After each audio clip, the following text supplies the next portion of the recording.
Бас полиция Ерлан Тұрғынбаев Алматы қаласында орын алған оқиғаға қатысты пікірін айтты. Еске сала кетейік, күні кеше, яғни тамыздың 26-сы күні таңғы сағат 5-те Алматы қаласында бір топ азаматтар арасында жанжал туып, кейін бір тараптың өкілдері өз қарсыластарын автокөлікпен аяусыз қасақана қағып, қылмыс орнынан қашып кеткен болатын. Жантүршігерлік бейне түсірім әлеуметтік желіде тез тарады. Зардап шеккен екі адам Алматы қаласының номері 7-ші ауруханасына түсті.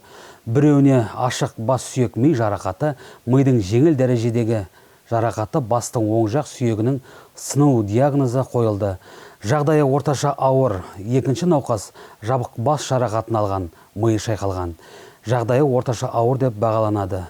Ал үшінші зардап шеккен азамат орталық қалалық ауруханаға жеткізілді. Оның сол аяғының тобығы, оң қолының шынтағы сынған. Жағдайы орташа ауыр деп хабарлап отыр денсаулық сақтау басқармасы. Ішкі істер министрі Тұрғынбаевтың айтуынша, қазір ауруханада 3 адам жатыр.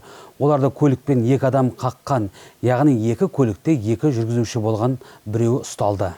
Проводятся поиски третьего. Екіншісін іздеп жатырмыз. Оқиғаға қатысушылардың бірі қамауға алынды. Ауруханада 3 адам жатыр. Оның екеуінің аяқ қолы сынған және бас жарақатын алған. Оларды көлікпен 2 адам қаққан, яғни 2 көлікте 2 жүргізуші болған. Көліктер оқиға орнына жақын жерде қалдырылған. Біріншіден, көлікті мас күйінде жүргізуден бөлек бұзақылыққа қатысты бап бойынша іс, кейін кісі өлтіруге әрекет ету бабына ауыстырылады.